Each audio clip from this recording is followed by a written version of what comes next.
All right, let's get into it. This past week in AI wasn't just about who could build a bigger, badder model. No, this was about something much more fundamental. We saw massive strategic shifts from the biggest players on the planet. And you gotta see this because it's literally reshaping the future right before our very eyes. And look, this quote just nails it. It perfectly captures the chaos and the excitement of the last few days. We've got corporate strategy, human biology, and global economics all colliding at once. It's a wild time, and this is the perfect snapshot of that hyperacceleration.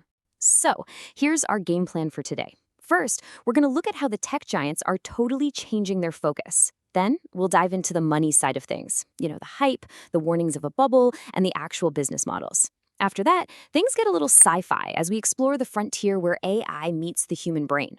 And finally, we'll zoom out and look at the global power struggle for the tiny chips that make all of this possible. Okay, first up, this massive pivot.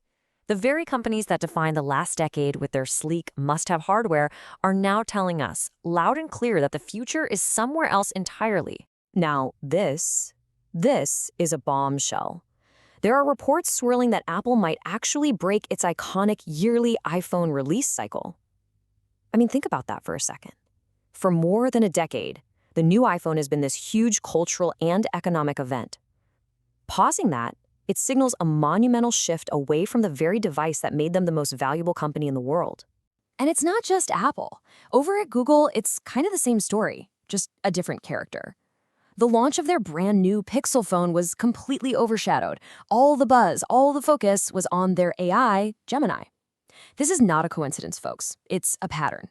The smartphone race that we've known for years is slowing down. So here's the crucial takeaway. We are watching a move away from that predictable, hardware-driven cycle and into a much more dynamic, software-first world. The new battlegrounds aren't just about the phone in your pocket. They're about AI assistants, new gadgets like foldable phones and AR glasses, and the software ecosystems that tie everything together. And just so we're all on the same page, Gemini is basically Google's big answer to ChatGPT.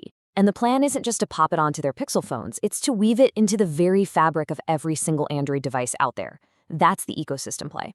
Okay, time to follow the money.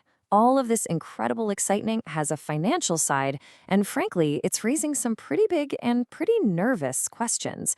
Is this AI gold rush actually sustainable, or are we all just living in a hype-fueled dream? Now, what is so wild about this slide is who is saying it. This isn't some analyst or critic on the sidelines. This is Sam Altman, the CEO of OpenAI, the company at the absolute heart of the AI boom.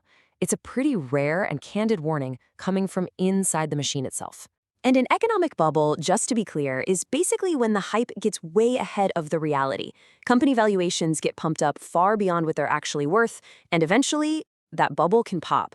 Think the dot-com crash back in the day. The stakes here are incredibly high. But here's the twist. Even as its own CEO is warning of a bubble, OpenAI is sprinting to build a real profitable business. They're not just sitting around waiting for things to pop. They're trying to build a solid foundation of actual customers before it does. And here's a look at how they're doing it. They're creating these different tiers to try and turn AI subscriptions into a totally mainstream product. You've got ChatGPT Go, which is the entry point. It's designed to get casual users, people like you and me, comfortable with the idea of paying for AI and building a really broad customer base. Okay, now we're going to take a leap into territory that honestly sounds like pure science fiction. We're talking about AI that doesn't just analyze data on a spreadsheet, but actually tries to predict the inner workings of the human mind. So check this out. Meta has just unveiled a model that essentially tries to read your brain's reaction to an advertisement.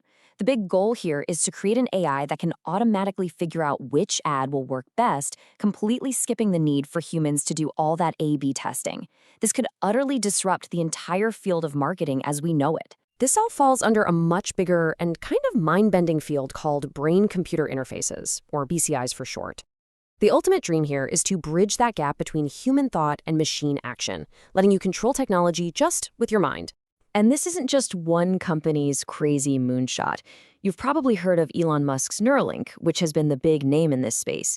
But now OpenAI's Sam Altman is jumping into the ring with a new competitor called Merge Labs.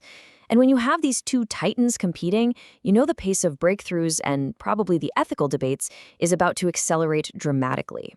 All right, for our final section, we are pulling the camera way, way back. We're zooming out from the corporate boardrooms and the research labs to the world stage. We're moving from company competition to global conflict, because underneath all this amazing software lies a physical, high-stakes battle for the one resource that matters most, the silicon chips that power it all. So, why are these tiny little pieces of silicon so important? Well, because they are the literal brains of modern AI. When you think of these massive, world-changing models like ChatGPT or Gemini, they need a staggering amount of computing power that only these specialized chips can deliver. So this isn't about making better gadgets anymore. This is about national security, economic dominance. Whoever controls the supply of these chips effectively holds the keys to the future of AI. And believe me, this chip war is heating up fast. On one side, you have China pushing hard for its own technological independence, mandating that its data centers have to use a huge percentage of locally made chips. On the other side, the US is reportedly getting creative, even adding trackers to its high-end NVIDIA chips to monitor where they go and who's using them. This has gone way beyond trade policy. It's a technological Cold War playing out at the microscopic level.